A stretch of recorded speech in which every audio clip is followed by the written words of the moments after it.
The lines stretched around the corner of New York's most prestigious bookstore. Men and women, in expensive suits and casual luxury wear, waited patiently, copies of The $1 Billion Mindset clutched in their hands.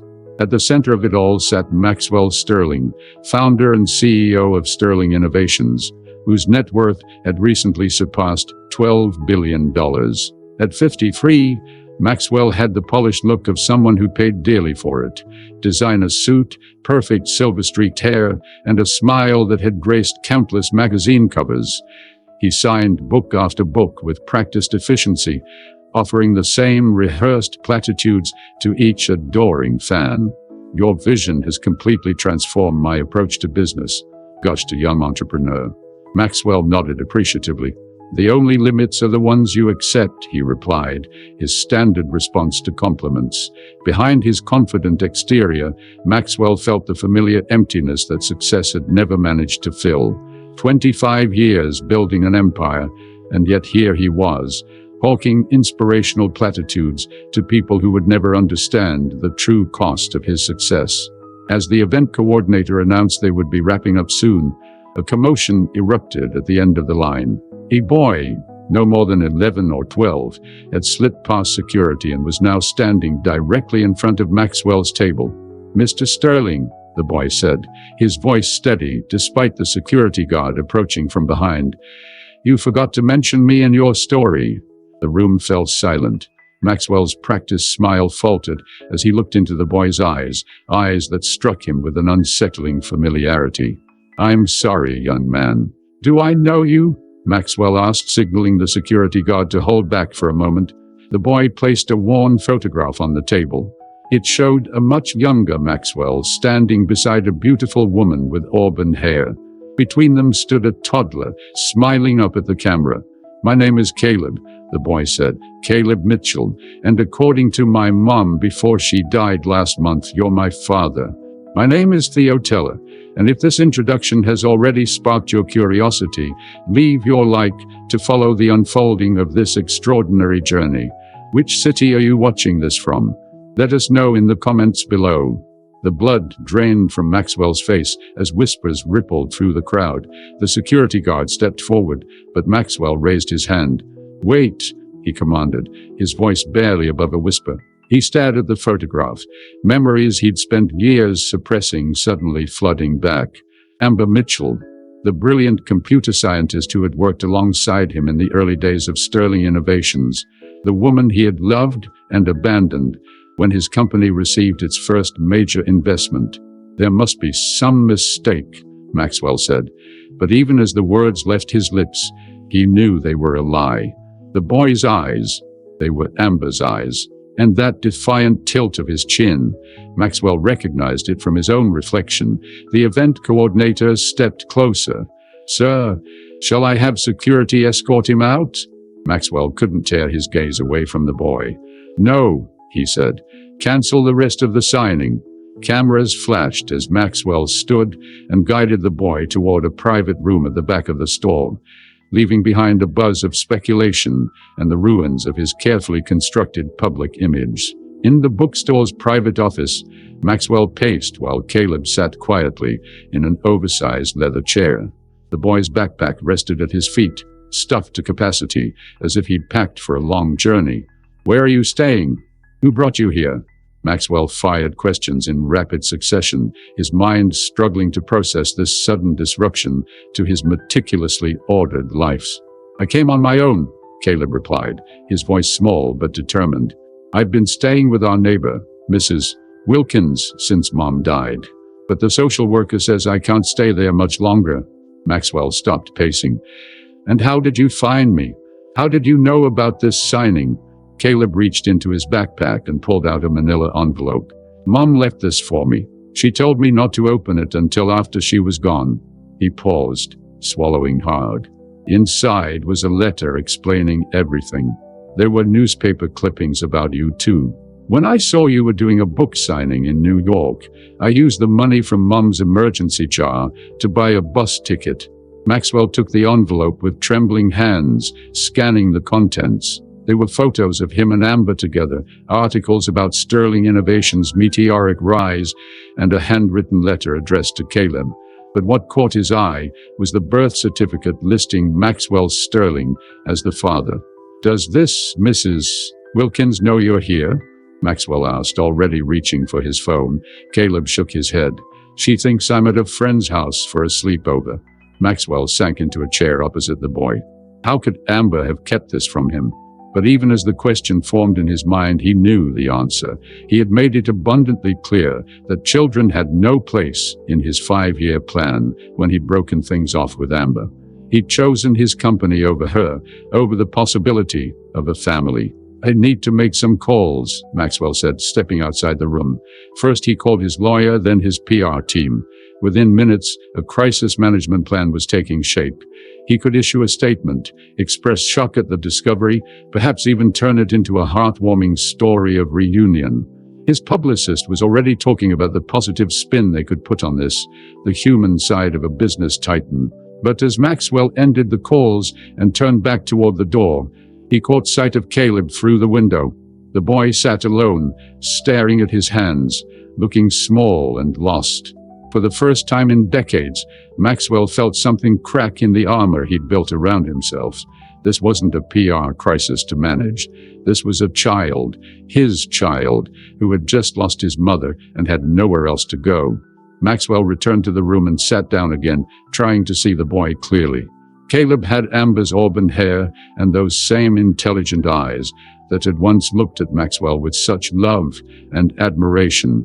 But there was something else there too. Something unmistakably sterling. "I know you don't want me," Caleb said suddenly, breaking the silence. "Mom said you chose your company over us. I just thought you should know I exist before they put me in foster care." The words hit Maxwell like a physical blow. 25 years of relentless ambition, of stepping on people and discarding relationships that didn't serve his goals. And it had all led to this moment, with his own son assuming he would be rejected a second time. "Foster care?" Maxwell repeated, the words feeling foreign on his tongue. "There's no other family," Caleb explained. "Mom's parents died before I was born, and she was an only child. The social worker is coming tomorrow to take me to a temporary home until they figure something out." Maxwell ran a hand through his perfectly styled hair, messing it up for the first time that day. Outside, he could hear his assistant dealing with the crowd, the persistent questions from reporters who had undoubtedly caught wind of the dramatic scene. For a man who prided himself on quick decision-making, Maxwell found himself paralyzed. Every business instinct told him to protect himself, to find a way to make this problem disappear with minimal damage to his reputation and his lifestyle. But another voice, one he'd silenced long ago, was getting louder by the second. "I need to make another call," Maxwell said, excusing himself once more. Outside the room, he dialed a number he hadn't used in years. "Lisa, it's Max." He spoke quietly into the phone, aware of how strange it must be for his ex-wife to hear from him after their bitter divorce 5 years earlier. "Max, what's wrong?" Lisa asked, her voice instantly concerned despite their troubled history. Maxwell took a deep breath. "I need advice, and you're the only person I know who won't tell me what I want to hear." He explained the situation as concisely as possible, expecting judgment or even satisfaction at his predicament. Instead, Lisa's response surprised him. "Bring him to the house, Max. The guest room is still set up. You both need a quiet place to figure this out, away from the press." An hour later, Maxwell's black Bentley pulled up to the elegant brownstone in the Upper East Side that had once been their marital home. Maxwell had given it to Lisa in the divorce, partly out of guilt, partly because she had been the one to design every inch of it. Lisa opened the door before they reached it. At 48, she was still striking, with her dark hair pulled back in a simple ponytail. She had been New York's most sought-after interior designer when they'd met, but had largely stepped back from high-profile work after their split. "You must be Caleb," she said, smiling warmly at the boy who clutched his backpack like a lifeline. "I'm Lisa. I have hot chocolate and cookies in the kitchen if you're interested." Maxwell watched in amazement as Lisa effortlessly created a space of comfort for Caleb, chatting with him about his journey to New York while subtly assessing his needs. It was a skill Maxwell had never bothered to learn, this ability to connect with people beyond what they could do for him. After getting Caleb settled in the guest room, Lisa joined Maxwell in the kitchen. "He has your stubbornness," she observed, pouring them both a glass of wine, "and Amber's kindness." Maxwell looked up sharply. "You knew about Amber?" Lisa gave him a pointed look. "Of course I knew. It was before we met. But your CFO mentioned her once at a company dinner. Said she was the one who got away." She took a sip of wine. "I did wonder if there might have been a child. The timing of when she left the company always seemed convenient." Maxwell slumped against the counter. "I had no idea, Lisa. You have to believe that." "I do," she said simply. "The Max Sterling I knew would never have walked away from his own child knowingly. Walked away from the mother, yes. The child, no." Her words stung with their accuracy. "What am I supposed to do now?" Maxwell asked, running a hand over his face. "I don't know the first thing about being a father. My company is in the middle of a crucial merger. I live in hotel suites around the world. I can't just what, Max? Take responsibility, adjust your precious schedule?" Lisa's voice was gentle but firm. "That boy upstairs has lost everything. His mother is gone, his home is gone, and you are literally all he has left in this world." Maxwell stared into his wine glass, remembering something his own father had said to him before he died. "All this success, Max, and no one to share it with. What a waste." He had dismissed the comment at the time as the ramblings of a man who had never understood ambition. Now, the words haunted him. "I should call my lawyer," Maxwell said reflexively. "There will need to be DNA tests, formal guardianship paperwork." Lisa placed her hand over his, stilling his racing thoughts. "Yes, all of that will need to happen. But right now, that boy doesn't need your lawyer or your crisis management team. He needs you, Max. Just you, Dutcher." The simple truth of her statement hit him harder than any business setback ever had. Upstairs, they found Caleb sitting on the edge of the bed, staring at a framed photograph he'd taken from his backpack. Amber, smiling in what looked like a lab or office setting. "She was really smart," Caleb said without looking up. "She worked for NASA after she left your company. She helped design components for the Mars rover." Maxwell sat beside him, careful to leave space between them. "I'm not surprised. Your mother was brilliant, the smartest person I ever met." Caleb turned to him, eyes shining with unshed tears. "Then why didn't you want us?" The directness of the question left Maxwell speechless. In the boardroom, he was known for his sharp, immediate responses, but here, facing his son, all his eloquence deserted him. Maxwell began, then stopped. The practiced excuses and justifications that had served him well in business felt hollow now. "The truth is, I was afraid." Caleb frowned, clearly not expecting this answer. "You? Afraid? But your book says fear is just an excuse unsuccessful people use." A rueful smile crossed Maxwell's face. "Yes. Well, there's a difference between what we put in books and what we actually live." He took a deep breath. "When your mother and I were together, Sterling Innovations was just starting to take off. I had investors breathing down my neck, competitors trying to steal our technology, and not enough hours in the day. I told myself I couldn't handle a family and a company at the same time."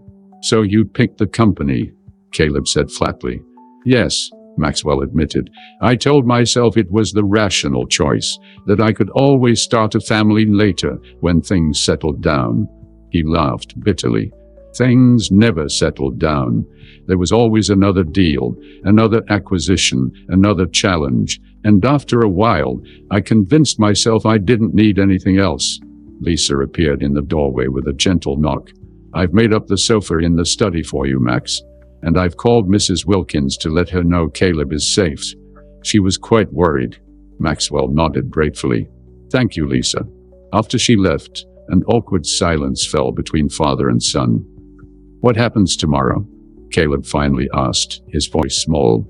It was the question Maxwell had been avoiding. His schedule for the next day included meetings with his executive team, a lunch with potential investors, and a flight to Tokyo for the merger negotiations. None of it had room for a suddenly discovered son. "Tomorrow," Maxwell said slowly, "we deal with the practical matters. I'll need to contact the social worker handling your case. There will probably need to be DNA tests, though." He glanced at Caleb's face, seeing his own features reflected back at him. "I don't think there's much doubt about that part." Caleb nodded, looking down at his hands. "Are you going to send me back to Connecticut?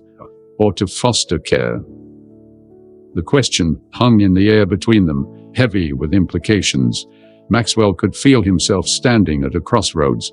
One path led back to his carefully constructed life of acquisition and achievement. The other led somewhere unknown and terrifying. "No," Maxwell said finally. "You won't be going to foster care."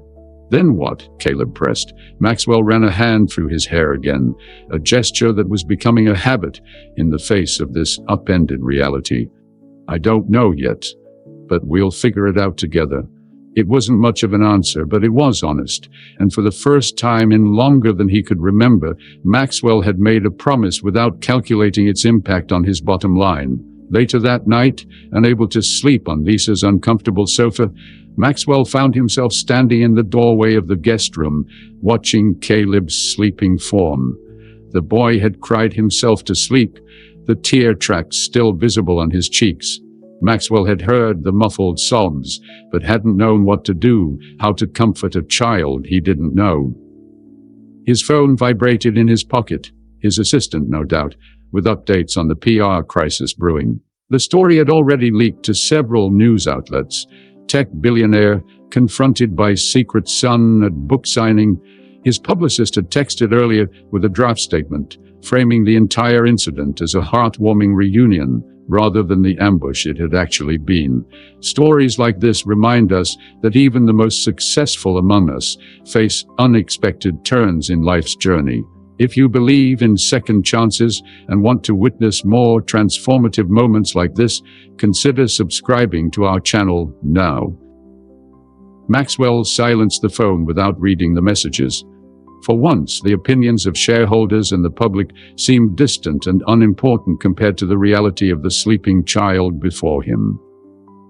He thought of his own father, a distant, demanding man who had measured Maxwell's worth solely by his achievements. Maxwell had spent his entire adult life trying to prove himself to a ghost, accumulating wealth and power as if they could fill the void left by his father's conditional love. And now, here he was, about to make the same mistakes with his own son. The realization struck him with unexpected force, bringing a tightness to his chest that made it difficult to breathe. He stepped backwards into the hallway, leaning against the wall as the weight of years of single-minded ambition pressed down on him. Dawn found Maxwell sitting at Lisa's kitchen table, his laptop open before him, the contents of Amber's manila envelope spread around him. He had spent the night combing through every document, every photograph, searching for some understanding of the life he had missed. There were school reports showing Caleb's exceptional grades and aptitude for mathematics and science. Clearly, he had inherited both his parents' intelligence. There were photographs of birthdays and science fairs, each one a milestone Maxwell had not been present for. And there were medical records, including one that made Maxwell's blood run cold. Amber had been diagnosed with stage 4 pancreatic cancer 8 months earlier. The aggressive treatment plan outlined in the records had clearly failed. "You look like you haven't slept," Lisa observed, entering the kitchen in her robe. She set about making coffee without waiting for a response. "I haven't," Maxwell admitted. "Did you know Amber was sick for months before she died? She must have known what was coming when she prepared all this." He gestured to the documents. "She could have contacted me at any time. I could have helped with her medical bills, with arrangements for Caleb." Lisa placed a steaming mug in front of him. "Maybe she tried to contact you. When was the last time you answered a call from an unknown number, or read an email that wasn't filtered through your assistant?" The question hit uncomfortably close to home. Maxwell's accessibility had decreased in direct proportion to his wealth and status. It had been years since anyone could reach him without going through multiple gatekeepers. "She still should have tried harder," Maxwell insisted, but the argument sounded weak even to his own ears. "People can only knock on a door so many times before they assume no one's home," Lisa replied gently. She sat across from him. "What are you going to do, Max?" Before he could answer, his phone rang. The screen displayed his COO's name, Jacob Wells, his right-hand man for the past decade. "I need to take this," Maxwell said, stepping into the living room. "Jacob, what's the situation?" "It's a complete circus, Max," Jacob replied, his voice tense. "The press is camped outside the office. The board is demanding an emergency meeting. Henderson from Nakamura Tech called this morning. They're concerned about how this might affect the merger." Maxwell pinched the bridge of his nose. "Tell Henderson I'll still be in Tokyo tomorrow as planned. The merger is proceeding on schedule." There was a pause on the other end of the line. "So, the rumor's true? You really do have a kid?" "It appears so," Maxwell said stiffly. "And you're still planning to leave for Tokyo? What about the boy?" It was a fair question, one that Maxwell had been wrestling with all night. The merger with Nakamura Tech represented the culmination of 3 years of careful negotiation. If successful, it would increase Sterling Innovation's market value by billions and cement Maxwell's legacy as one of the most successful tech entrepreneurs of his generation. "I'm working on arrangements," Maxwell said vaguely. After ending the call, he returned to the kitchen to find Lisa and Caleb together at the table. The boy was picking at a plate of scrambled eggs, his expression guarded. "I need to go into the office," Maxwell announced. "There are some matters I need to address in person." Caleb's face fell, though he quickly tried to hide his disappointment. "Okay. You'll stay here with Lisa if that's all right," Maxwell continued, looking to his ex-wife for confirmation. Lisa nodded. "Of course. Caleb and I were just discussing his interest in robotics. I thought we might visit the tech exhibit at the Natural History Museum today." Maxwell hesitated, torn between his ingrained commitment to his business responsibilities and a new, unfamiliar pull toward this child he barely knew. "Perhaps I could join you later," he offered tentatively, "after I deal with the most pressing matters of the office." The surprise on both their faces made him realize how out of character the suggestion was. Maxwell Sterling did not rearrange his schedule for museum visits. "Really?" Caleb asked, a hint of hope creeping into his voice. "I'll try," Maxwell said, unwilling to make a promise he might not be able to keep. 2 hours later, Maxwell sat in his corner office on the 58th floor of Sterling Tower, staring out at the Manhattan skyline. The press statement had been released, DNA testing had been arranged for that afternoon, and his legal team was already in contact with the Connecticut Social Services Department. On paper, everything was being handled with the same efficiency that had made Maxwell a billionaire, yet he felt strangely disconnected from the process, as if watching someone else go through the motions. Jacob entered without knocking, a habit from their early startup days. The boards assembled in the conference room. "They're not happy, Max." Maxwell straightened his tie and stood. "When are they ever?" In the gleaming boardroom, 9 somber faces turned toward him as he entered. Thomas Morgan, the chairman of the board, and one of Sterling Innovation's earliest investors, spoke first.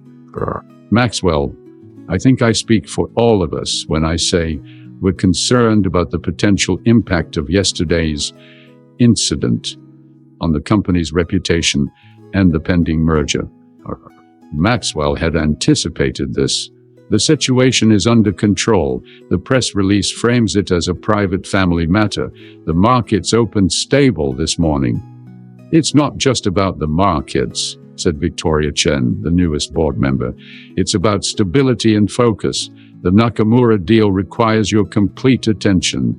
This personal matter seems like a significant distraction at a critical time."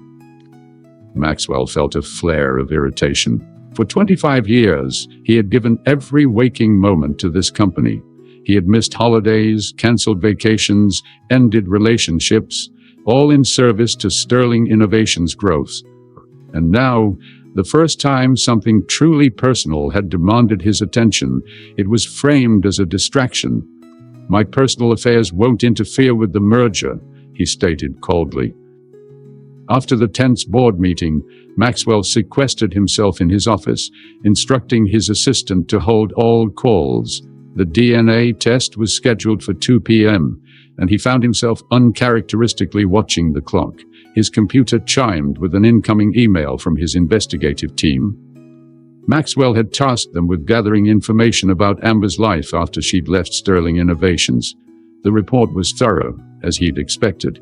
After leaving his company, Amber had indeed joined NASA's Jet Propulsion Laboratory, where she'd made significant contributions to the Mars rover project. She had never married. She had lived modestly in a small Connecticut town, despite her impressive credentials. The local paper had run an obituary describing her as a brilliant scientist and devoted mother. Attached to the email were additional photographs the team had recovered from social media and local news archives. Maxwell found himself clicking through them, hungry for glimpses of the life he'd never known existed. There was Caleb, at age 6, proudly displaying a science fair ribbon. Amber and Caleb hiking in what appeared to be White Mountain National Forest. Caleb sitting at a chess tournament, his face a mask of concentration that reminded Maxwell eerily of himself. A knock at the door interrupted his thoughts. Jacob entered, carrying a tablet. "The Tokyo team sent over the revised terms for the merger," he said, placing the tablet on Maxwell's desk. "They've added some last-minute conditions that legal thinks we should push back on before tomorrow's meeting." Maxwell glanced at the tablet, but found himself unable to focus on the legal language. Instead, his mind kept returning to the museum where Lisa and Caleb might be right now, examining exhibits that would normally fascinate him. "What's going on with you, Max?" Jacob asked, studying him with concern. "I've never seen you this distracted before a major deal." Maxwell turned his computer screen toward Jacob, showing a photo of Caleb at his most recent birthday, blowing out 11 candles on a homemade cake. "He's my son, Jacob. I just found out yesterday, and his mother is gone, and he has no one else." Jacob sat down heavily in the chair across from Maxwell's desk. "Jesus, Max, are you sure?" "The DNA test is this afternoon, but yes, I'm sure. He has Amber's eyes and my terrible jawline." Maxwell attempted to smile but failed. "I don't know what to do. The Tokyo deal is the most important acquisition in the company's history, but he's your son," Jacob finished for him. Maxwell nodded, surprising himself with the emotion that thickened his voice when he spoke again. "I've missed 11 years already. His entire life, and now Amber is gone, and he came to find me because he had nowhere else to go." Jacob was silent for a long moment. He and Maxwell had been friends since graduate school, had built Sterling Innovations together, from a dorm room startup to a global tech giant. He was one of the few people who remembered Maxwell before the wealth, before the public persona had calcified around him. "Remember what you told me when I missed Sophia's birth because we were finalizing the Series B funding?" Jacob finally asked. Maxwell winced. Jacob's daughter was now in college, but the incident had become infamous in company law. Maxwell had been furious that his COO had considered leaving in the middle of crucial negotiations for something as routine as the birth of a child. "I believe I said something hideously insensitive about priorities and commitment," Maxwell admitted. "You said, and I quote, 'Companies are built on sacrificed families.' I almost quit that day." Jacob leaned forward. "I stayed because I believed in what we were building, but I've regretted missing that moment every day since." Maxwell looked away, uncomfortable with the direction of the conversation. "This is different. The merger will happen with or without you in Tokyo tomorrow," Jacob interrupted. The terms are essentially set. The lawyers can handle any last-minute changes. I can go in your place. The Nakamura family specifically requested my presence, Maxwell argued. They've made it clear they're doing business with me personally, not just with Sterling Innovations.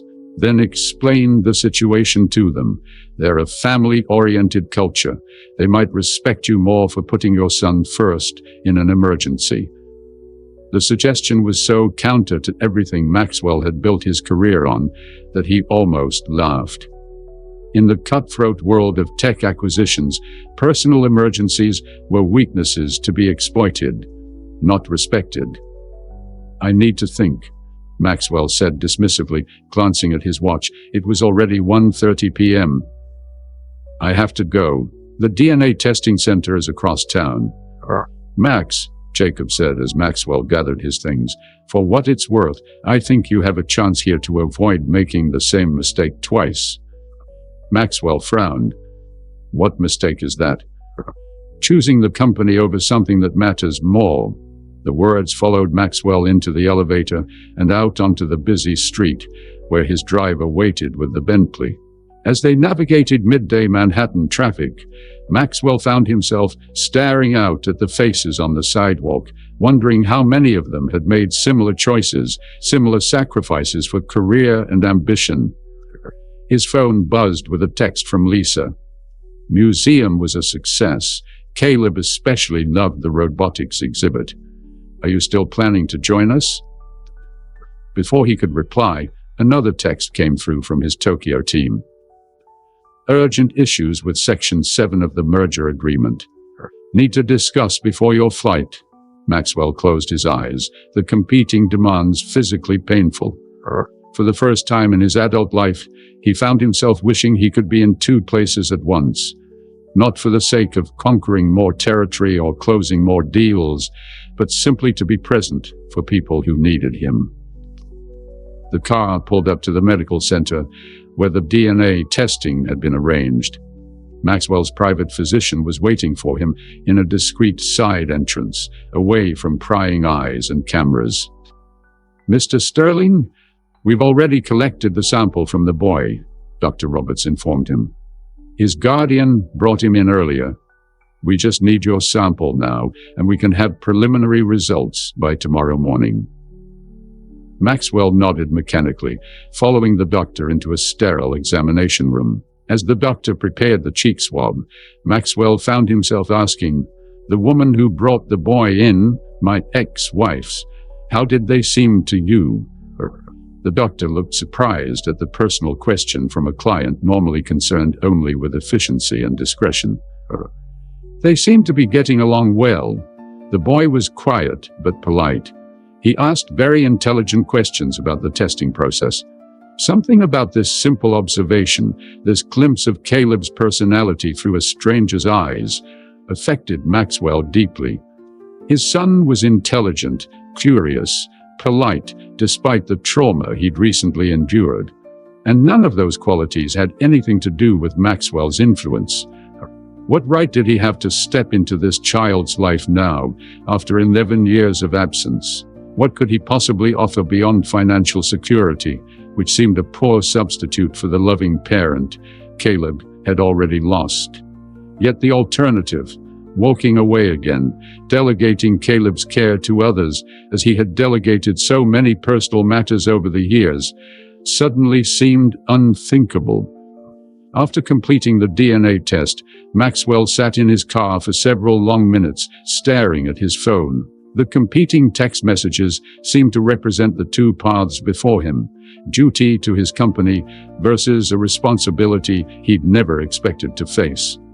With sudden determination, he called his travel coordinator. Sheila, I need you to reschedule my Tokyo flight, push it back 48 hours. There was a startled pause on the other end. Mr. Sterling, the Nakamura family has arranged a formal dinner for tomorrow evening specifically to welcome you. The entire schedule has been... I understand. Please convey my sincere apologies and explain that an urgent family matter requires my attention in New York. Jacob Wells will attend in my place for the preliminary meetings, and I will join them as soon as possible. After ending the call, Maxwell texted Lisa, "Just finished at the medical center. Where are you now?" Her reply came quickly. "Having late lunch at Theo's cafe near the museum. Caleb was hungry after all that exploring. Save room for dessert." "I'm on my way," Maxwell replied, surprising himself with the lightness he suddenly felt. As the Bentley pulled away from the curb, his phone rang again. It was Thomas Morgan, the board chairman. "Maxwell, I've just heard you're delaying the Tokyo trip. Is this some kind of joke?" Maxwell took a deep breath. "It's not a joke, Thomas. I've had a family emergency." "This family emergency showed up at your book signing yesterday," Thomas said coldly. "The board is concerned about your priorities." For 25 years, Maxwell had deferred to the board, had lived in fear of disappointing investors, had shaped his entire existence around exceeding their expectations. But something had shifted in him over the past 24 hours. "My priorities are exactly where they need to be right now," Maxwell replied, his voice steady. "Jacob is fully briefed on the negotiations. The Nakamura team respects him. The delay is minimal." "This isn't like you, Maxwell," Thomas pressed. "You've never put personal matters ahead of company business." "Perhaps that's been the problem all along," Maxwell said quietly. The chairman was silent for a moment, clearly unprepared for this version of Maxwell Sterling. "The board is calling an emergency session for tomorrow morning. We expect you to be there to explain your actions." "I'll be there," Maxwell agreed, then added, "but not until 10 a.m. I have a breakfast commitment that can't be moved." He ended the call before Thomas could respond, a small act of rebellion that felt strangely liberating. 20 minutes later, Maxwell entered Theo's cafe, an unassuming establishment he would never normally patronize. He spotted Lisa and Caleb in a corner booth, sharing a plate of French fries. The sight of them, his ex-wife and the son he hadn't known existed until yesterday, struck him with unexpected force. Caleb noticed him first, his eyes widening slightly. He said something to Lisa, who turned and waved Maxwell over. "You came," Caleb said, sounding genuinely surprised. "I said I would try," Maxwell replied, sliding into the booth opposite them. "How was the museum?" As Caleb launched into an enthusiastic description of the robotics exhibit, Maxwell found himself studying the boy's animated expressions. There was so much of amber in his enthusiasm, in the way his hands moved as he explained concepts. But Maxwell could see himself too, in the precise, logical way Caleb structured his thoughts, in the intensity of his focus. "The curator let me try programming one of the demonstration robots," Caleb concluded, "after I pointed out an error in their explanatory text about artificial intelligence pathways." Maxwell couldn't help but smile. "You corrected their exhibit?" "He was very polite about it," Lisa interjected, giving Caleb a fond look. The curator was actually impressed. He gave Caleb his card and suggested he apply for their summer internship program next year. A flash of uncertainty crossed Caleb's face. I don't know where I'll be next summer." The statement hung in the air, a reminder of the unresolved questions about Caleb's future. Maxwell reached for a French fry, buying himself a moment to think. "About that," he began carefully, "I've spoken with my lawyers and with the social worker handling your case. Because of the unusual circumstances, they've agreed to delay any decisions until we get the DNA test results tomorrow. In the meantime, you're authorized to stay with Lisa."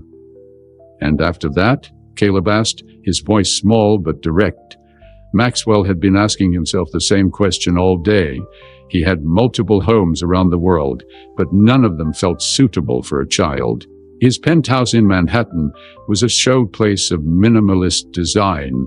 His Hamptons estate was rented out most of the year, and his other properties were rarely used at all. His daily schedule was packed with meetings, travel, and business dinners. What kind of life could he offer a grieving 11-year-old boy? After that, Maxwell said slowly, we have some decisions to make together. But whatever happens, you won't be going into foster care. I promise you that. Caleb studied him, as if trying to determine whether this promise could be trusted. My mom said you were really good at making money, but not so good at keeping promises. The blunt assessment stung, but Maxwell couldn't deny its accuracy. Your mother was right about a lot of things, he admitted. I haven't been the kind of person who puts people first. But people can change, Caleb. Even people my age. Why would you change for me? Caleb asked, the question striking at the heart of Maxwell's internal struggle. You don't even know me. It was a fair point. What did Maxwell owe this child, beyond financial support? What could possibly motivate him to upend his carefully constructed life for someone who was, in many ways, a stranger? Before Maxwell could formulate an answer, his phone buzzed with an incoming call from Jacob. With an apologetic glance at Caleb and Lisa, he answered. Max, we have a problem, Jacob said without preamble.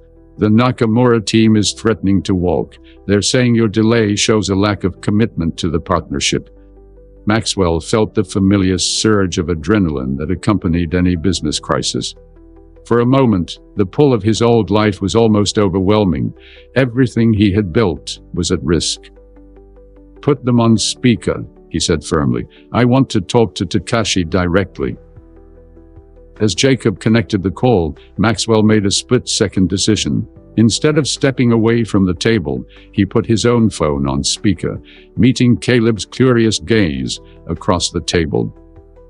Takashi-san, Maxwell said in a formal tone, I understand you have concerns about the change in schedule. Maxwell-san, came the stern reply in accented English, we have arranged this meeting at your convenience. Now you postpone with little notice. It suggests our partnership is not your priority. In the past, Maxwell would have immediately apologized, would have promised to take the next flight, would have done whatever was necessary to salvage the deal. Instead, he found himself glancing at Caleb, who was listening with obvious interest. Takashi-san, I have always valued honesty in business relationships, Maxwell said carefully. So I will be honest with you now.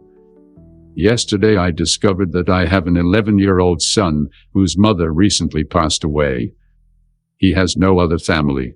As you can imagine, this is both a shock and a responsibility I cannot delegate.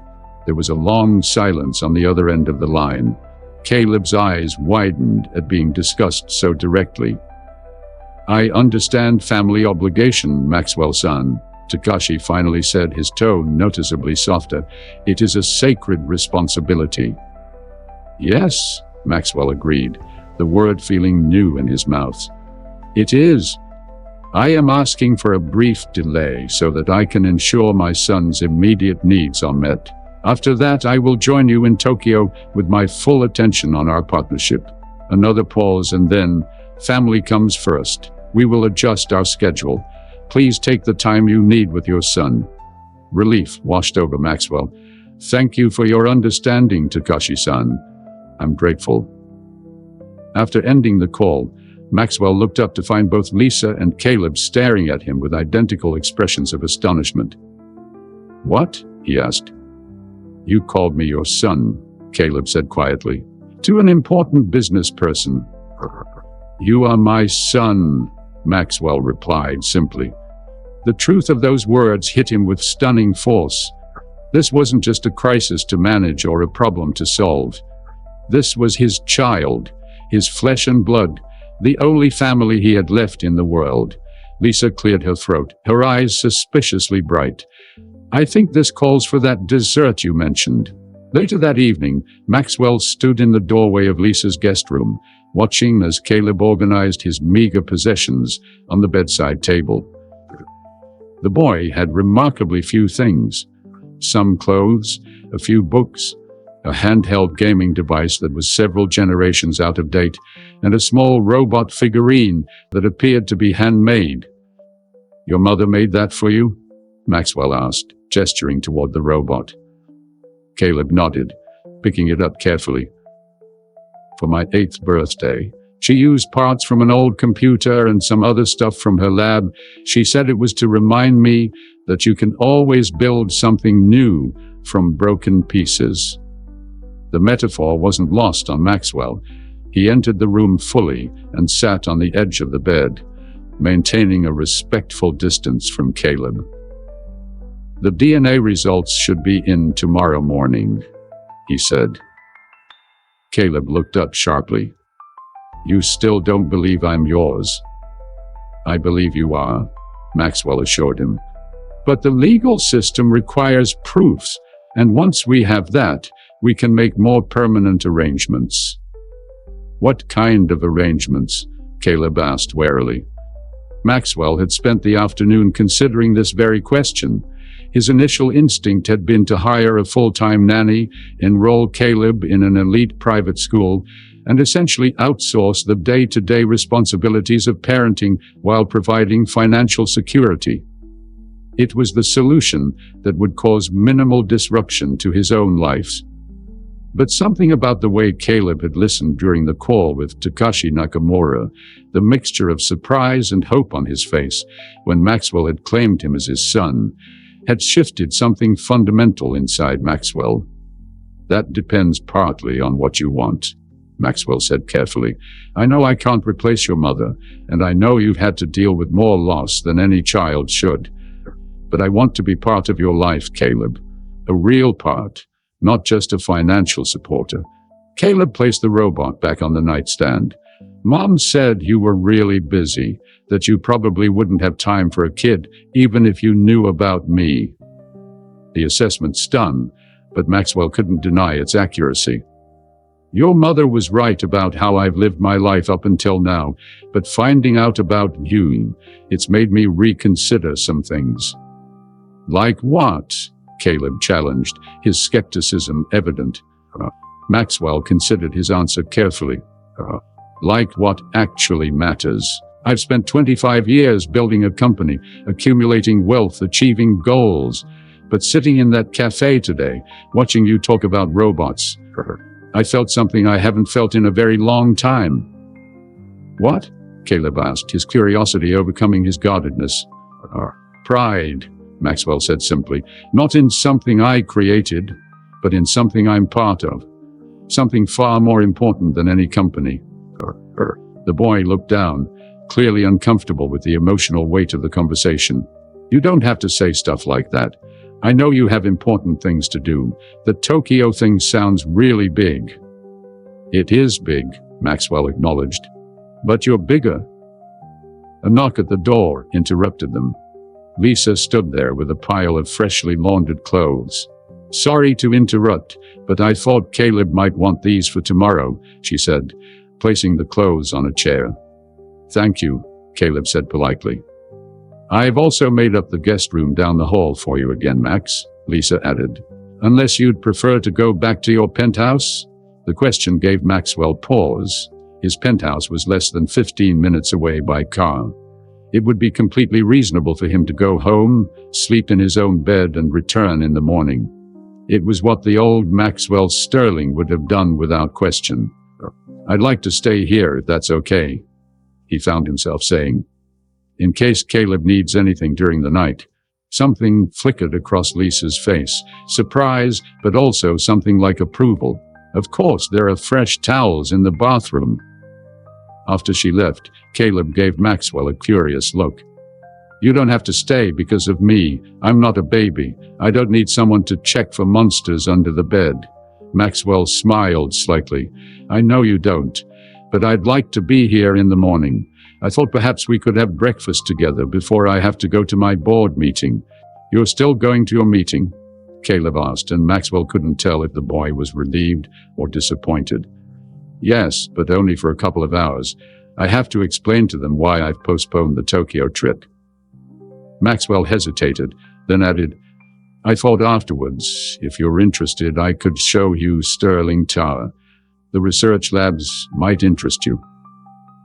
Caleb's eyes lit up despite his obvious attempt to appear nonchalant. You have research labs? With actual robots? We do, Maxwell confirmed. We're developing next-generation AI systems and the robotics to house them. Nothing as impressive as NASA's Mars rover, but still pretty cutting-edge. That would be cool, Caleb admitted. Maxwell stood, sensing the boy needed space. Get some rest. It's been an overwhelming couple of days. As he turned to leave, Caleb's voice stopped him. Do you think she should have told you? About me, I mean, earlier. The question caught Maxwell off guard. He turned back, considering his answer carefully. Yes, he said finally. She should have told me, but I understand why she didn't. Why? Maxwell leaned against the doorframe. Because I gave her every reason to believe I would choose my company over a family, and she was probably right. 11 years ago, I don't think I was capable of being the father you deserved. And now, Caleb pressed. Now, I'd like the chance to try, Maxwell said honestly, if you'll let me. The next morning, Maxwell arrived at Sterling Tower with Caleb by his side. They had shared a quiet breakfast with Lisa, during which the DNA results had arrived by email, confirming what Maxwell already knew in his heart. Caleb was unquestionably his son.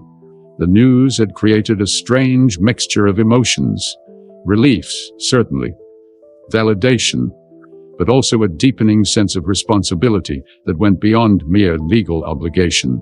As they entered the soaring lobby of Sterling Tower, Maxwell was acutely aware of the stares and whispers from employees. News traveled fast in the corporate world, and everyone would have heard about the dramatic scene at the book signing by now. Wow, Caleb breathed, taking in the sleek, modernist design of the lobby with its 60-foot digital wall displaying Sterling Innovations' latest technological breakthroughs. Maxwell found himself seeing the familiar space through new eyes. The building was completed 3 years ago. It's designed to be completely energy independent. Mr. Sterling, his assistant Jennifer approached, tablet in hand. The board is assembled in the conference room. She glanced curiously at Caleb. Jennifer, this is Caleb Mitchell, my son, Maxwell said, the words still feeling new but increasingly right. Caleb, this is Jennifer, who keeps everything running smoothly around here. Hello, Caleb said shyly. Jennifer recovered quickly from her surprise. It's very nice to meet you, Caleb. Mr. Sterling, should I arrange for someone to show Caleb around while you're in your meeting? Maxwell had already considered this. Actually, Jacob will be joining us shortly. I'd like him to take Caleb to the R&D labs. Of course, Jennifer made a note on her tablet. And regarding the press inquiries about yesterday's events, those can wait, Maxwell interrupted. The board is my priority this morning. As if on cue, Jacob stepped out of the elevator, looking surprised to see Caleb. Jacob, you remember I mentioned Caleb yesterday, Maxwell said. Caleb, this is Jacob Wells, my chief operating officer and oldest friend. Nice to meet you officially, Jacob said, extending his hand to Caleb, who shook it with surprising firmness. Jacob, would you mind showing Caleb the R&D labs after I go into my meeting? I promised him a look at our robotics division. I'd be happy to, Jacob agreed. Though I should warn you, he added to Caleb, I'm not the technical genius your father is. I might not be able to answer all your questions. That's okay, Caleb said. I'm good at figuring things out. Maxwell couldn't help but smile at that. I need to go in now. This shouldn't take more than an hour. As he turned toward the boardroom, Caleb called after him, Good luck with your board. I hope they're not too mad about Tokyo. The simple expression of concern touched Maxwell unexpectedly. Thank you. I'll be fine. Inside the boardroom, 9 stern faces greeted him. Thomas Morgan, at the head of the table, didn't bother with pleasantries. Maxwell, the board has serious concerns about your recent decisions and their impact on the Nakamura merger. Maxwell took his seat calmly. The merger is proceeding as planned, with a minor adjustment to the timeline. I've spoken directly with Takashi Nakamura, who understands and accepts the 2-day delay. That's not the point, Victoria Chen interjected. The point is that you unilaterally made a decision that affects the entire company based on a personal matter. A personal matter, Maxwell repeated, his voice cooling. You mean my son? A boy who showed up out of nowhere, claiming to be your son, Thomas corrected. We understand the DNA test results came in this morning, but even so, this situation could have been handled with far less disruption. Maxwell looked around the table at the men and women with whom he had built Sterling Innovations. Many had been with him from the early days. They had celebrated victories together, weathered crises together. Yet in this moment, he felt a profound disconnect between their priorities and his newfound clarity. Let me be clear, Maxwell said, his voice level but firm. Yes, Caleb is my son, confirmed by DNA testing this morning. His mother recently died of pancreatic cancer, leaving him with no other family. As his father, I have both a legal and moral responsibility to him that transcends any business obligation. No one is suggesting you abandon the boy, Thomas said impatiently. But surely there are arrangements that could be made that wouldn't require your personal attention at this critical juncture. Maxwell leaned forward, his gaze intense. What arrangements would you suggest, Thomas? That I hire someone to raise my child while I continue to prioritize the company above all else?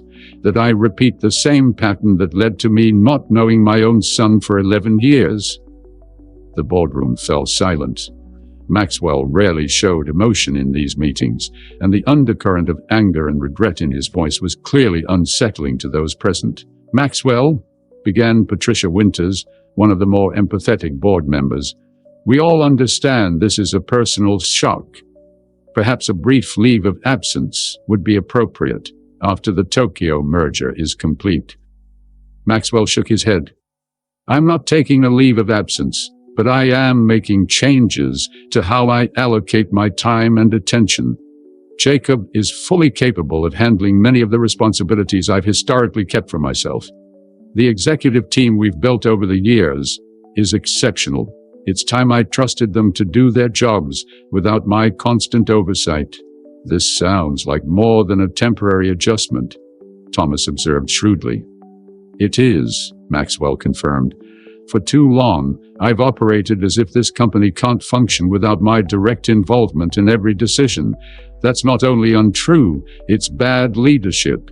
My role should be strategic vision and major initiatives, not micromanagement.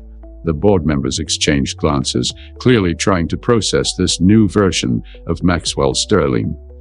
And if we disagree with this new direction? Thomas challenged. Maxwell met his gaze steadily. Then you can call for a vote of no confidence in my leadership. But before you do, I'd remind you that I still control 37% of the voting shares, and Jacob controls another 15. We built this company from nothing, and we've delivered consistent growth and innovation for 25 years. The implicit threat hung in the air. While technically the board could remove Maxwell as CEO, the practical reality of his substantial ownership stake made such a move risky at best, disastrous at worst. No one is suggesting leadership changes, Patricia said quickly, shooting Thomas a warning look. We're simply concerned about the timing and handling of this situation. The timing wasn't my choice, Maxwell pointed out, but my handling of it reflects my values going forward. Sterling Innovations remains my life's work and a priority, but it can no longer be my only priority.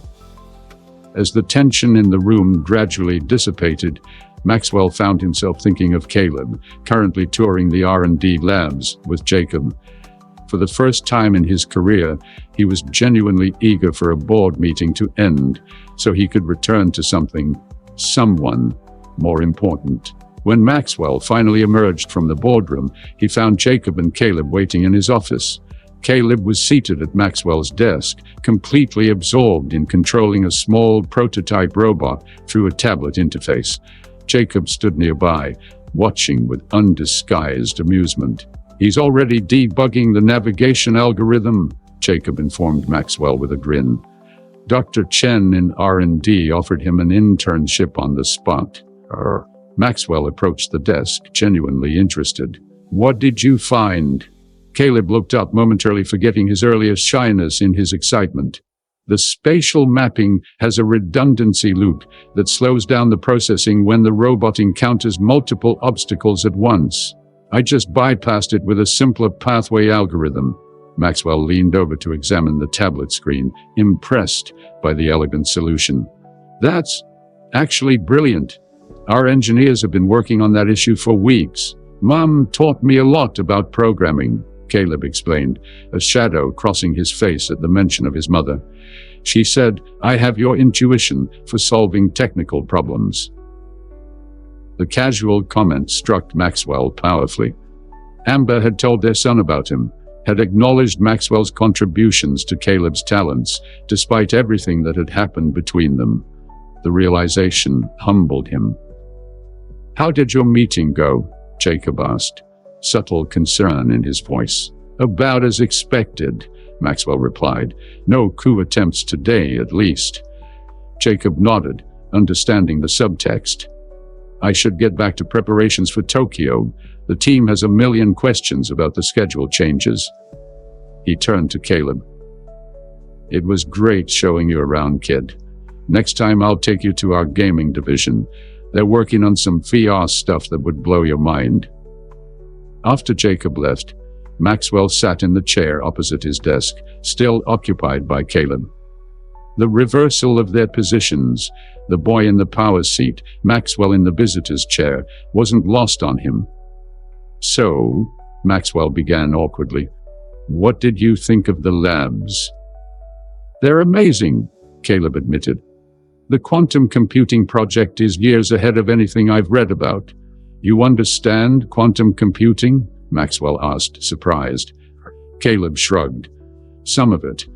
Mom had friends at MIT who would explain stuff to me when they visited. I liked learning about new technologies." "Of course he did," Maxwell thought. The boy was the product of two brilliant minds, raised by a NASA scientist. He had probably been discussing advanced concepts since he could talk. "Caleb," Maxwell said, choosing his words carefully, "I know the past few days have been overwhelming for you, and I know I'm still practically a stranger. But I've been thinking about what happens next, and I wanted to discuss some options with you." Caleb set down the tablet, his expression guarded once more. "What kind of options?"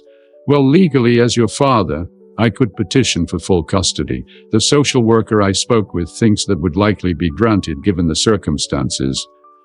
"So I would live with you?" Caleb asked, his voice carefully neutral. Maxwell nodded. "That's one possibility. My penthouse isn't particularly child-friendly at the moment, but we could change that. Or we could look at other properties. I have a house in Connecticut that's not too far from your old neighborhood." Caleb looked down at his hands. "What about school? I'm supposed to start middle school in September." "There are excellent schools in the city," Maxwell said.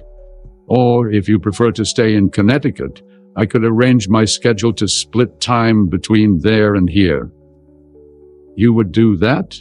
Caleb asked skeptically. "Move to Connecticut part-time?" "I would," Maxwell confirmed, surprising himself with how easily the commitment came. "Caleb, I know this is all happening very fast. I want you to know that you have a say in these decisions. Your preferences matter." The boy was silent for a long moment, processing. "What about Lisa?" he finally asked. "She's been really nice to me." The question caught Maxwell off guard. Lisa has been very kind to help us through this initial period. But she's my ex-wife, not a relative. I wouldn't expect her to remain involved long-term. She said she wouldn't mind, Caleb said quietly. When you were in your meeting, she called to check on me. She said she likes having me around, that her house feels less empty. Maxwell hadn't considered Lisa's perspective in all this. After their divorce, childless and, on his part at least, largely loveless, he had assumed they would have minimal contact. Yet she had stepped up unhesitatingly when this crisis emerged, offering not just practical help, but genuine kindness to Caleb. I see, Maxwell said thoughtfully. Would you prefer to stay with Lisa rather than me? Caleb frowned, struggling to articulate his feelings. It's not that, it's just, you're really busy, important, and I don't want to mess up your life. Lisa seems like she has more time, and her house is nice with a yard and stuff. The assessment was painfully accurate. Maxwell's life wasn't structured to include a child. His homes were showcases, not living spaces. His schedule was packed with commitments that left little room for parenting. Caleb, Maxwell said gently, I want to be clear about something. Yes, my life is busy and complicated, but you are not messing it up by existing. If anything, you're giving me a chance to fix what's been broken about it for a long time. Caleb looked confused. What do you mean? Maxwell leaned forward, trying to find the right words. I've spent 25 years building this company, accumulating wealth and power and recognition, and I've been successful by conventional standards. But I've also been lonely in ways I didn't even recognize until recently. Meeting you has made me realize how empty much of my achievement has been. That sounds kind of sad, Caleb observed. Maxwell smiled ruefully.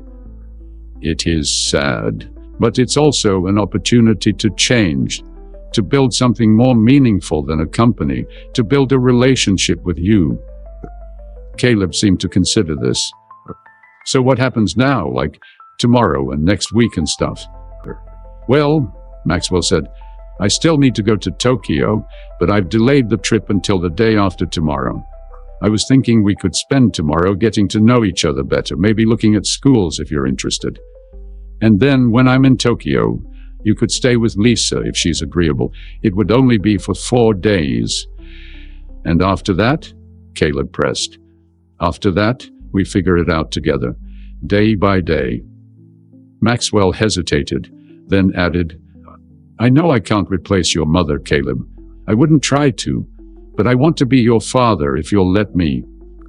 Tears suddenly welled in Caleb's eyes, taking both of them by surprise. The boy quickly wiped them away, embarrassed. Sorry, he muttered. Don't be, Maxwell said, feeling his own throat tighten. It's a lot to process. Mom said I should give you a chance, Caleb admitted, his voice barely above a whisper. In her letter, she said you weren't ready before, but that people can change. She said I should trust my own judgment about you. Maxwell felt a wave of gratitude toward Amber for giving him this chance despite everything. Your mother was very wise, he said softly. She also said I should make you work for it, Caleb added, a hint of his mother's spirit flashing through his grief. That I shouldn't make it too easy for you. That surprised a laugh out of Maxwell. That sounds like her. For the first time since they'd met, a genuine smile spread across Caleb's face. It transformed him, revealing the child beneath the brave, guarded exterior he'd maintained. I think I'd like to get to know you better, he said cautiously, and maybe try living with you, but I might need some time to get used to it all. We have time, Maxwell assured him, feeling a profound relief. All the time you need. Later that afternoon, as Maxwell's driver took them back to Lisa's house, Caleb fell asleep in the back seat of the Bentley. Maxwell watched his son sleeping, struck by the vulnerability and trust implied in the simple act. His phone buzzed with an incoming email. Final revisions to the merger documents for his review before Tokyo.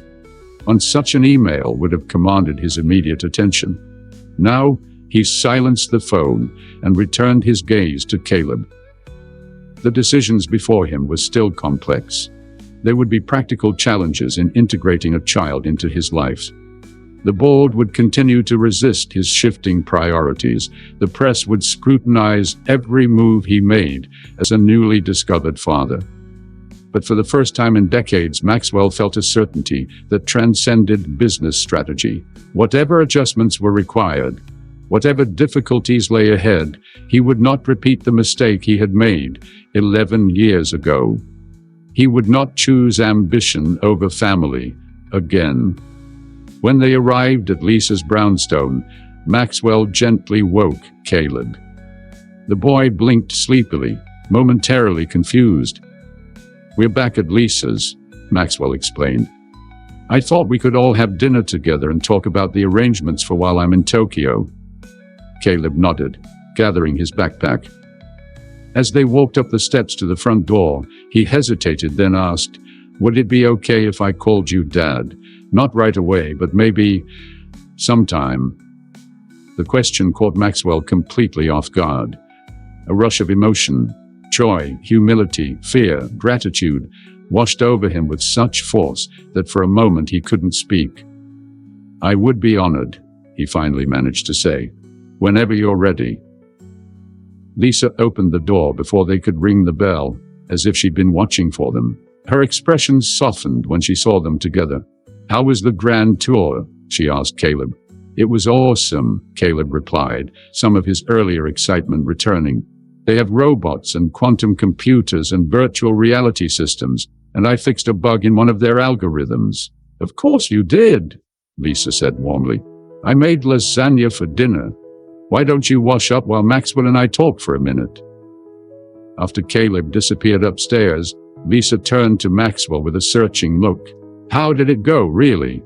"Better than I could have hoped," Maxwell admitted. "He's extraordinary, Lisa. Brilliant, resilient, kind despite everything he's been through. How Amber managed to raise such an amazing child on her own." "She wasn't entirely on her own," Lisa pointed out. "From what Caleb's told me, she built a community around him. Colleagues, neighbors, friends who became like family." The observation stunned, a reminder of what Maxwell had missed, of the village that had raised his son without him. "Lisa," he said hesitantly, "Caleb mentioned that he might stay with you sometimes, that you wouldn't mind." She nodded. "I meant it when I said that. My house feels alive again with him here." She paused, then added carefully, "I know we didn't work out, Max, and I know that was largely because you couldn't make room in your life for a true partnership. But Caleb deserves stability, and if I can help provide that while you adjust to fatherhood, I'd like to." The generosity of the offer humbled him. "Thank you," he said simply. 6 months later, Maxwell stood at the back of a crowded middle school auditorium, watching with undisguised pride as Caleb accepted the first-place trophy at the Tri-State Science Competition. The boys' project, an AI-assisted navigation system for wheelchair users, had impressed the judges with its ingenuity and practical applications. "That's my son," Maxwell whispered to the woman beside him, unable to contain his pride. Lisa smiled, her eyes also fixed on Caleb. "He's remarkable. Though I'm not sure that navigation algorithm would have been quite so sophisticated without some late-night help from a certain CEO." Maxwell grinned. "He did most of the work. I just provided technical consultation." The past 6 months had been a period of profound transformation for Maxwell Sterling. After the Tokyo merger was successfully completed, he had made good on his promise to restructure his life around his new priority, being Caleb's father. They had settled into a routine that seemed to work for everyone. Maxwell had purchased a brownstone just 3 doors down from Lisa's, allowing Caleb to move easily between both homes. The arrangement had raised eyebrows among Manhattan's elite, but Maxwell found himself increasingly indifferent to gossip. On stage, Caleb caught his eye and gave a small wave, his face lighting up with a smile that still had the power to stop Maxwell's heart. How close he had come to missing this, to never knowing this extraordinary human being who was his son. After the ceremony, they met Caleb at the reception, where he was surrounded by classmates and teachers. "Dad, did you see when they announced the winner? I couldn't believe it," Caleb exclaimed, the term dad now coming naturally to his lips. "I saw it all," Maxwell assured him, still marveling at how the simple word dad could fill him with such joy every time he heard it. "Your mother would have been so proud of you today." Caleb's smile dimmed slightly at the mention of Amber, but he nodded. "I think she would have liked that I'm using technology to help people. That was always important to her." "A value she clearly passed on to you," Lisa said, giving Caleb's shoulder a gentle squeeze. As they made their way toward the exit, Jacob approached with his wife and teenage daughter in tow. "Congratulations, Caleb. That was an impressive win," Jacob said enthusiastically. "Thanks, Uncle Jacob," Caleb replied, having adopted the honorary title for Maxwell's oldest friend and right-hand man. Maxwell watched the easy interaction with a sense of contentment. In the months since Caleb had come into his life, his inner circle had expanded and softened. Jacob and his family had become regular fixtures at weekend dinners. Lisa, against all expectations, had become not just a co-parent, but a trusted friend once more. Even the Sterling Innovations Board had gradually adjusted to the new reality. Maxwell's reduced schedule and delegated responsibilities had initially caused concern, but the company continued to thrive. Perhaps, some admitted privately, because Maxwell's leadership had become more focused and balanced. "We're heading to Carmine's for a celebration dinner," Maxwell announced to the group. "Everyone's invited." As they walked toward the waiting cars, Caleb fell into step beside him. "Dad, can I ask you something?" "Anything," Maxwell replied, meaning it completely. "I was thinking about Mom's birthday next month," Caleb said, his voice growing quieter. "I'd like to do something special to remember her. Maybe visit her favorite place in Connecticut?" Maxwell felt a familiar pang at the mention of Amber. Though he had never had the chance to reconcile with her in life, he had spent many hours over the past months piecing together the remarkable woman she had become through Caleb's stories and the memories of those who had known her. "I think that's a wonderful idea," he said gently. "Perhaps we could also establish something more lasting in her memory. A scholarship for young scientists, perhaps, or a research grant in her field." Caleb's eyes lit up. "Could we really do that? Name something after her?" "Absolutely," Maxwell assured him. "Your mother deserves to be remembered for her brilliance and her kindness, for raising you to be the incredible person you are." They had reached the sidewalk, where the October sunlight bathed the city in a golden glow. Caleb looked up at Maxwell, his expression suddenly serious. "I found something yesterday when I was going through some of Mom's old papers," he said. "A letter she started writing to you but never sent. It was from years ago when I was maybe 5 or 6. Maxwell felt his heart constrict. "What did it say?" "She wrote that she sometimes wondered if she'd made a mistake not telling you about me, that maybe people can change, can become more than they think they're capable of." Caleb hesitated, then added, "She was right, wasn't she? People can change." Maxwell thought about the man he had been 6 months ago, driven, successful, and utterly alone, despite his wealth and power. A man who believed that nothing was more important than the empire he had built. A man who had no idea what he was missing. "Yes," he said softly, placing his hand on his son's shoulder. "People can change. Sometimes they just need the right reason." That evening, as their extended family and friends filled a private dining room at Carmine's, Jacob and his family, Lisa, Caleb's favorite teacher, and several of his new friends, Maxwell found himself stepping back to observe the scene with a sense of wonder. 6 months ago, his idea of success had been narrowly defined by acquisitions and market share. His personal connections had been largely transactional. His homes had been showcases rather than places to live. Now, success had taken on a different meaning. It was measured in Caleb's laughter, in the growing confidence with which the boy navigated his new life, in the genuine relationships that had formed around them. There were still challenges, of course. Caleb still had moments of profound grief for his mother. Maxwell still struggled sometimes with the demands of balancing work and fatherhood. Their relationship was still evolving, still finding its unique shape, but the journey itself had become Maxwell's most valuable acquisition, worth more than any company he had ever built or deal he had ever closed. Later that night, after Caleb had gone to bed, Maxwell sat in his home office reviewing some documents from work. On his desk sat a framed photograph that had become one of his most treasured possessions. The worn photo Caleb had placed before him at the book signing 6 months earlier, showing Maxwell, Amber, and a toddler, Caleb. Beside it now stood a newer photo, Maxwell and Caleb at a Yankees game, both wearing team caps and genuine smiles. Father and son, finally united. His phone buzzed with a text from his publicist. Forbes wants to profile you for their Leaders and Innovators issue. Focus would be on how becoming a father has changed your approach to business leadership. Interested? Once, such recognition would have been automatically prioritized. Now, Maxwell found himself typing a different response. We'll discuss with Caleb. If he's comfortable with it, possible yes. If not, we'll pass. As he set down his phone, Maxwell realized how profoundly his definition of himself had changed.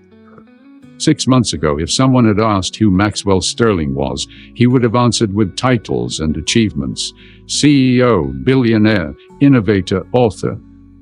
Now, the first word that came to mind was simply father. And somehow, that title felt more significant than all the others combined. The boy who had stopped him at that book signing had given him far more than he had disrupted.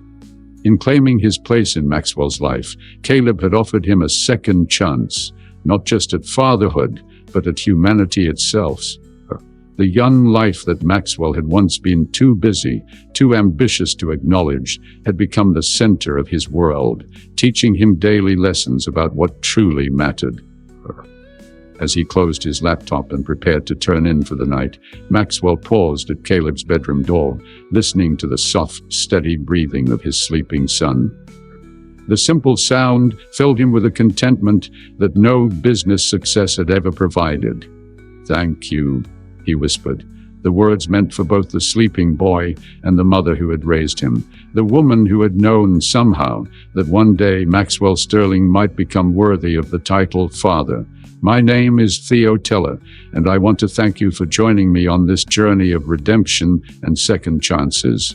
If this story touched your heart, please leave a like and subscribe to our channel.